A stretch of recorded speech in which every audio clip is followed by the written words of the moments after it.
안녕하세요. 선일여중학생 여러분.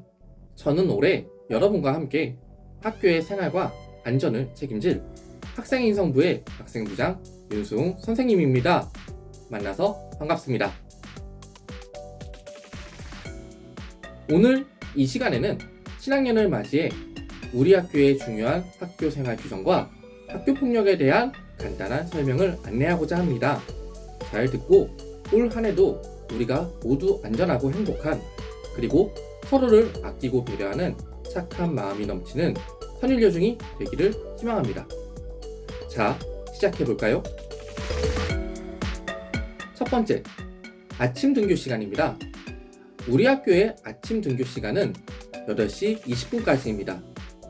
통과 기준 장소는 화장실 쪽 학교 출입구이며 스마트폰의 시간으로 8시 21분이 초과하면 지각으로 적발됩니다.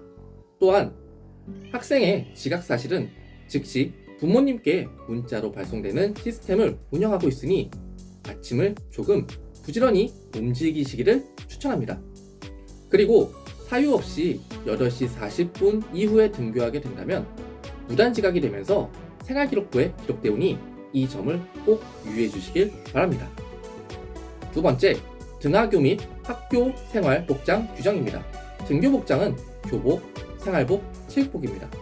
다만 3월과 10월은 교복 바르게 입기 캠페인으로 교복 등교만 허락하고 있으니 이 점을 숙지해 주시기 바랍니다. 또한 방안을 위해 우리 학교 동복인 회색 후드 집업, 사복 패딩, 사복 코트, 사복 프리스, 사복 바람막이 등은 착용이 가능하지만 그 외에 맨투맨, 후드티, 사복 후드 집업, 저지 등 방한복이라고 말하기 어려운 모든 사복은 착용을 금지합니다. 참고로 교복을 수선하거나 접어 올려서 짧게 입고 다니는 것은 당연히 안 되겠죠? 다음은 두발, 화장, 귀걸이 등 각종 액세서리 착용에 대한 안내입니다. 갈색 계열의 염색은 가능하나 탈색 또는 투톤 염색은 금지하고 있습니다. 굵은 웨이브 퍼머는 허용되고 있으므로 규정 내에서 학생들의 개성을 마음껏 뽐내보시기를 바라겠습니다. 화장의 경우 틴트와 눈썹 화장만을 허용하고 있지만 자외선 차단 등의 목적이 있는 기본적인 피부 화장은 부분적으로 허용하고 있습니다.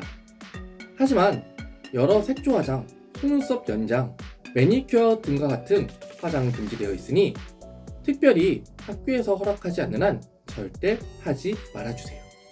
귀걸이와 피어싱은 양 귓볼에 한 개씩 허용되며 그 외의 모든 곳에는 착용을 금지합니다. 목걸이는 목에 한 개 착용이 가능하며 팔찌와 반지는 착용이 금지되어 있습니다.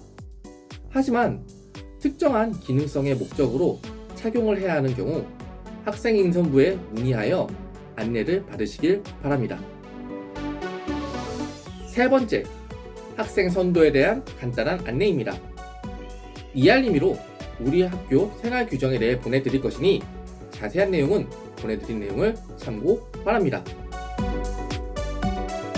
표로 보다시피 각 항에 대한 벌점 기준이 상세히 나누어져 있으며 우리 학교는 여러분이 받을 벌점 내용과 점수를 매일 또는 늦어도 일주일 이내에 부모님과 당사자 학생에게 전송하고 있으니 학교 생활에 유의하시기를 바랍니다. 상벌점 합계 벌점이 10점 이상 시 학교생활소선도위원회에 회부되어 징계 조치를 받을 수 있으므로 여러분의 벌점 관리를 항상 잘 해주시길 바라겠습니다. 벌점 내용 중 설명이 조금 필요한 부분을 말씀드립니다.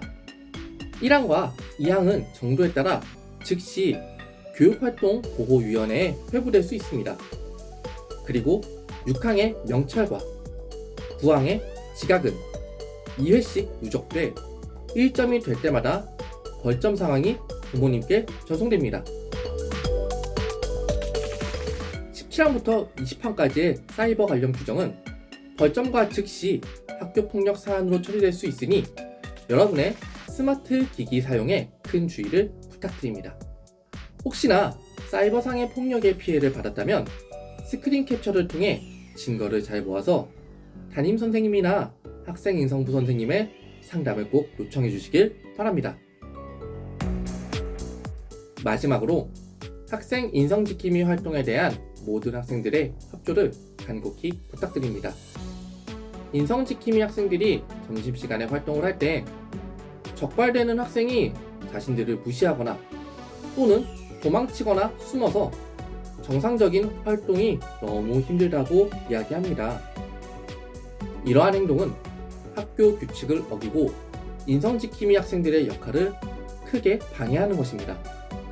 인성지킴이 학생들은 우리 학교의 안전한 환경과 규칙 준수를 위해 솔선수범하고 봉사하는 고마운 친구들입니다.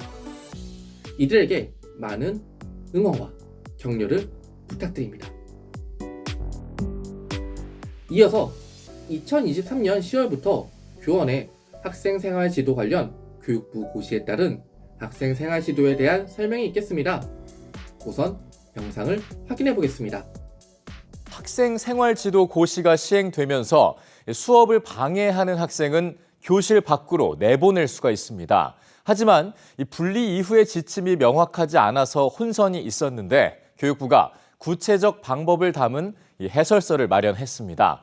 분리된 학생은 교무실 등에 머물도록 권장을 했고 시간대별로 다른 교직원이 나눠서 지도할 수 있게 됩니다. 진태희 기자가 정리했습니다.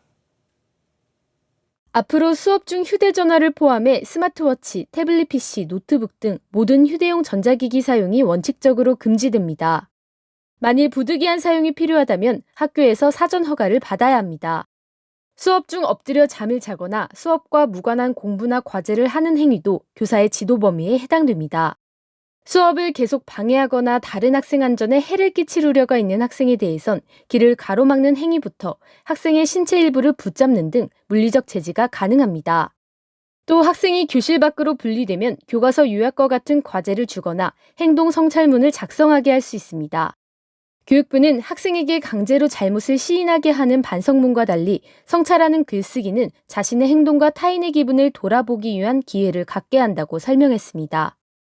교실 밖 분리 장소로는 교무실, 생활지도실, 학년실이나 학부모 상담실 등 겸용할 수 있는 특별실 등을 예시로 제시했습니다. 분리된 학생에 대한 지도는 학교 여건에 따라 시간대별로 교직원이 나눠 맡을 수 있다고 설명했습니다. 학생이 개별학습을 위해 수업을 녹음할 수는 있지만 학부모 등 제3자가 교사 동의 없이 녹음하거나 실시간 청취하는 건 금지됩니다. 이를 어기면 교육활동 침해 행위로 교원지휘법에 따라 수사기관에 고발될 수 있습니다. 또 유선 상담을 진행할 경우 교사의 개인 휴대전화 번호가 노출되지 않도록 학교 전화의 착신 전환 설정을 확인할 필요가 있다고 당부했습니다. 만약 보호자가 직장 업무 처리 등을 이유로 야간이나 주말에 SNS 등으로 상담을 요청할 경우 교사는 상담을 거절할 수 있습니다. 앞으로 교육부는 일선 학교에서 학생 분리에 필요한 예산과 인력 규모를 파악해 시도교육청별로 내년도 예산에 반영하도록 협의하고 필요한 경우 특별교부금도 지원할 계획입니다. EBS 뉴스 진태입니다. 내용을 정리해보자면 수업 방해 행위 학생은 교실 밖 분리 지도가 가능, 사전 허락 없는 스마트 기기 사용 금지, 학교 수업 녹취, 녹화 시 고발 가능, 소지품 검사와 학생의 물리적 제재가 가능해진 점입니다. 사용이 사전에 허락되지 않은 스마트폰이나 패드, 워치 등 각종 스마트 기기는 원칙상 학교에서 사용이 불가하므로 아침 조회할 때 담임 선생님께 꼭 제출해 주시길 바라며, 소지품 검사는 불시에 임의 학생을 대상으로 하는 것이 아니라 확실한 목적이나 특적인을 조사할 때 독립된 공간에서 공성의 선생님께서 시행할 수 있음을 분명히 말씀드립니다. 이어서 학생의 분리지도 절차에 대해 자세히 알아보겠습니다. 1호에서 4호까지 단계별로 분리지도가 됩니다. 우선 1호와 2호는 교실 내의 분리지도로 교실 뒤쪽이나 앞쪽 등 교과 선생님께서 지시하는 특정 장소에 분리되어 수업에 참여할 수 있습니다.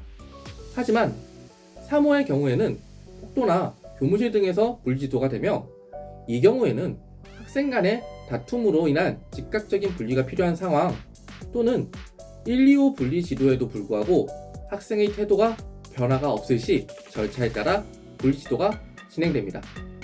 마지막 4호 분리 처분에 대해서는 수업 시간 지각 시 또는 위의 3호까지의 분리 지도에도 학생의 태도가 변화가 없을 시 또는 학교 폭력 사안으로 학생의 지도가 필요한 경우에는 학부모님께 사전에 통보하여 실시합니다. 마지막으로 수업시간 중과 수업시간 외 지도의 차이점에 대해 말씀드립니다. 1호, 2호, 3호의 경우 교과 수업시간 중의 분리 지도이므로 해당 수업이 종료되면 분리 지도도 함께 종료되어 다음 수업에 정상적으로 참여 가능합니다. 하지만 4호의 경우 수업시간 외의 분리 지도로 점심시간 20분 이내 또는 방과 후 시간 60분 이내로 상담 또는 행동성찰물 작성 등의 과제를 부여받을 수 있습니다. 수업시간 중 다른 학생의 교육활동을 방해하는 예시를 여러분이 한번 읽어보시고 이런 일이 우리 모두에게 발생하지 않도록 조심하는 것이 좋겠습니다.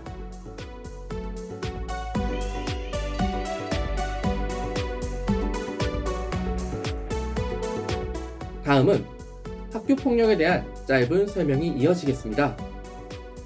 학교폭력의 정의는 아래와 같습니다. 여러분이 스스로 잠시 읽어볼까요?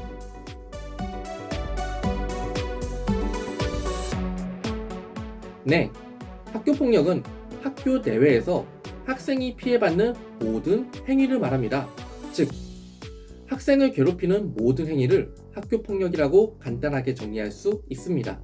특히 성희롱, 성추행, 성폭행 등 성폭력과 같은 강력사안은 경찰과 동시에 교육청에 보고되고 있습니다. 동성끼리도 성적 수치심이 발생된다면 성폭력이라고 이야기할 수 있으므로 서로 간의 에티켓을 잘 지켜주시길 바라겠습니다. 또한 요즘에는 물리적인 폭력보다는 언어폭력 또는 사이버폭력 등 정보통신망을 이용한 폭력 사례가 많이 발생되고 있으므로 여러분의 언어와 스마트폰 사용에 항상 유의하셔야 합니다. 앞서 말했지만 만약 인스타그램이나 각종 SNS에서 우리 학생에게 피해를 주는 행위를 목격하였거나 직접 당하고 있다면 꼭 스크린 캡처 등을 통해 자료를 적극적으로 모아서 상담 선생님, 담임 선생님, 학생부 선생님과의 상담을 요청해 주시기를 바랍니다. 그리고 개인적으로 당부하고 싶은 부분이 있는데요. 아무리 친한 친구 사이일지라도 SNS상의 사이버 폭력은 모든 대화가 기록되고 언제든지 유출될 수 있다는 점을 반드시 염두에 두고 절대로 그런 행동을 하지 말아주시길 바라겠습니다. 마지막으로 학교폭력은 피해자 입장을 중심으로 진행되므로 나의 행동에 고의성이 있든 없든 간에 상대방이 힘들어한다면 어떤 이유든지 간에 폭력으로 치부될 수 있으므로 언제 어디서든 자기 행동에 각별한 유의를 부탁드립니다. 한 번 더 강조합니다. 상대방이 불편함을 느낀다면 그것이 바로 학교폭력입니다. 꼭 명심해 주시길 바랍니다. 하지만 살다 보면 가끔 본의 아니게 상대방에게 상처를 줄 수도 받을 수도 있습니다. 아니, 어떠한 이유로 일부러 상대방에게 상처를 주는 행위를 할 수도 있습니다. 하물며 어른들도 이러한 불편한 갈등 상황은 언제든 어디서든 찾아올 수 있습니다.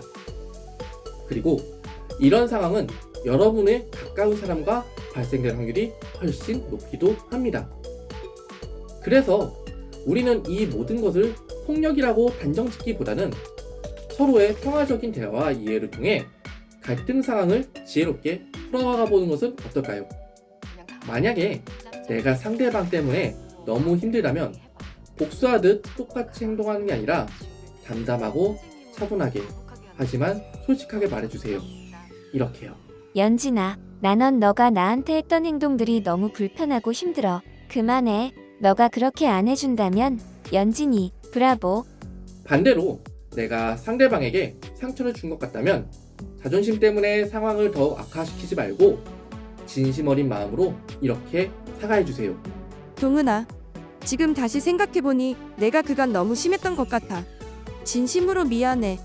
앞으로는 안 그럴게. 이렇게 서로에게 나의 진심을 말하는 용기, 그리고 그것을 받아줄 수 있는 용기를 발휘해보세요. 그렇다면 우리는 멋진 친구들과 함께 더 행복한 추억을 학교폭력 없이 이 학교에서 함께 누릴 수 있을 거라 생각합니다. 아참, 사과는 상대방이 사과를 받아줄 준비가 되었을 때 나는 진심 어린 마음으로 사과를 받아줄 때까지 하는 겁니다. 아셨죠? 하지만 그런데도 갈등이 해결되지 않는다면 또는 위와 같은 용기가 필요하다면 고민 말고 담임선생님, 상담선생님, 그리고 학생부 선생님을 찾아와 즉시 상담을 요청하세요. 우리 선생님들은 언제나 여러분을 도와주기 위해 만발의 준비를 다하고 있답니다. 오늘 교육은 여기까지입니다. 올 한 해도 안전하고 건강한 많은 학생들이 행복하고 평생을 간직하며 큰 힘이 되어주는 행복한 추억거리를 만드는 즐거운 학교가 되기 위해 우리 모두가 노력해봐요. 긴 영상을 끝까지 봐주셔서 감사합니다. 이 내용은 학교 공식 유튜브 채널에도 올라가오니 언제든 참고해보시길 바랍니다. 끝으로 언어폭력 예방에 대한 콘텐츠를 시청하며 오늘 교육을 마치겠습니다. 긴 교육을 끝까지 봐주셔서 감사합니다. 오늘은 지금까지 조금 특별한 학생인 사연을 홍보 들려드릴까요? 학생부장 윤수웅 선생님이었습니다. 감사합니다. 안녕하세요. 저는 김푸른이에요. 누군가에게 고민을 털어놓고 싶은데 엄마나 아빠한테 말하면 괜히 걱정하실 것 같아서 여기에 사연을 보내게 되었어요. 저는 학교에서 겪었던 안 좋은 일을 이야기하려고 해요. 저와 함께 어울리던 4명의 친구들이 있었어요. 밥을 먹을 때도 방과 후 수업을 들을 때도 늘 함께였죠.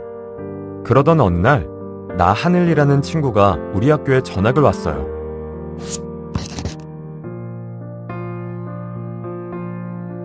신기하게도 하늘이는 저희 4사람과 취향이 비슷했어요.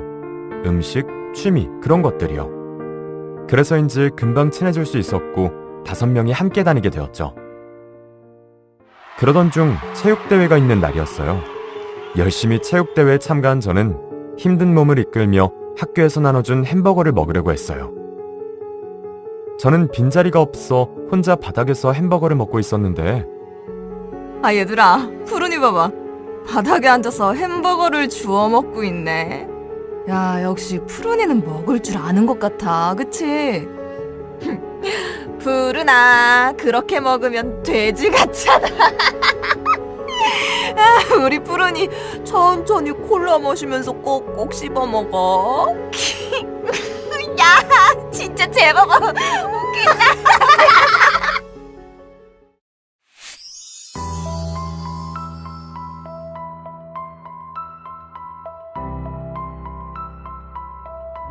하늘이는 비아냥거리듯 말했죠. 그 이야기를 듣는데 갑자기 너무 화가 나더라고요. 더 기분이 나빴던 것은 옆에 있던 다른 친구들이 하늘이가 저를 놀릴 때 말리기는커녕 함께 저를 보고 비웃으며 키득거리는 거였어요. 아무리 친한 친구들이라도 그런 말을 한다는 건 제게 큰 상처였어요. 수치스러웠거든요.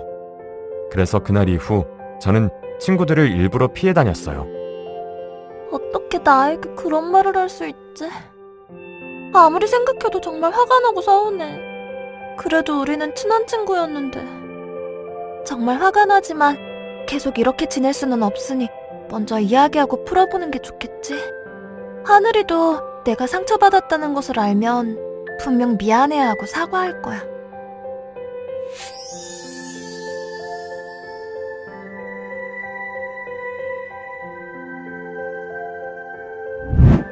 저는 고민한 끝에 하늘이에게 직접 저의 기분을 털어놓기로 했어요. 왜 그때 이후로 제가 하늘이와 친구들을 피해 따로 점심을 먹고 혼자 공부했는지를요.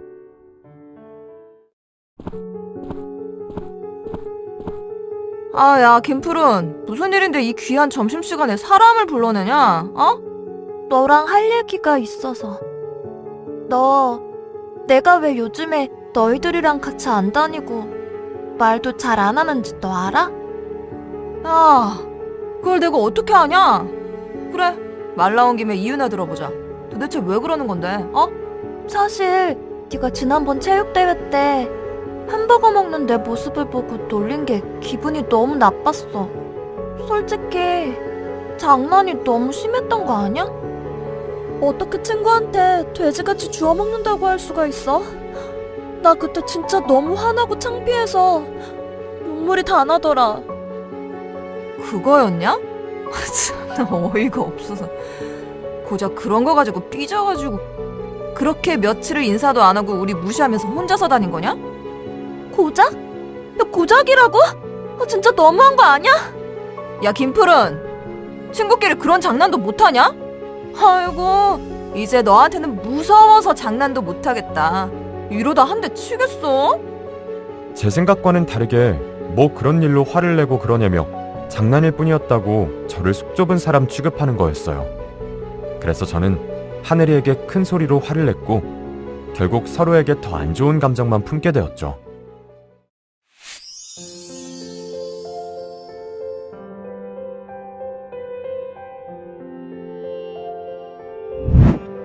저는 그날 이후로 친했던 친구들과도 사이가 더 안 좋아지게 되었고 혼자 지옥 같은 학교 생활을 견뎌야 했습니다.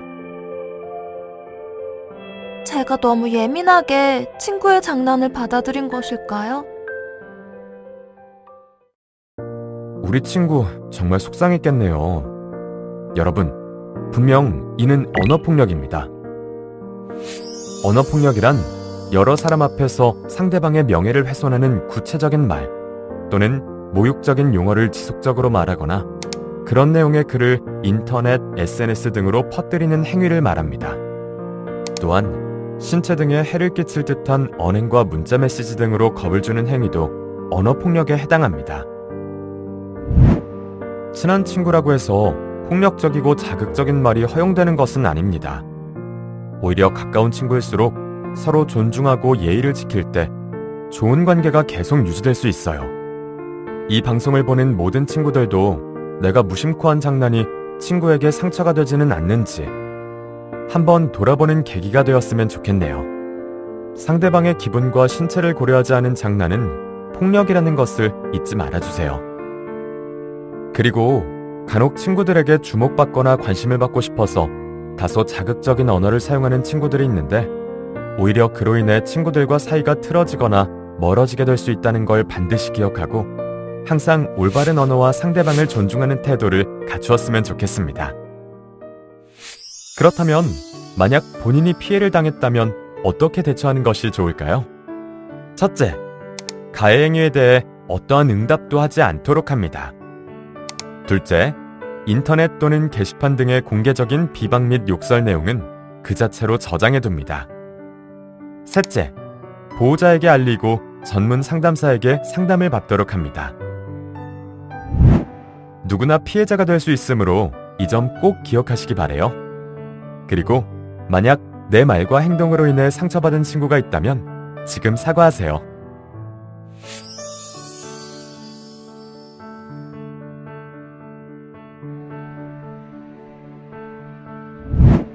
사과는 상대방이 받아줄 때까지 해야 한다는 거 알고 계시죠? 그냥 사소한 장난이더라도 상대방의 기분이 상했다면 언어폭력에 해당되는구나. 나도 조심해야겠어.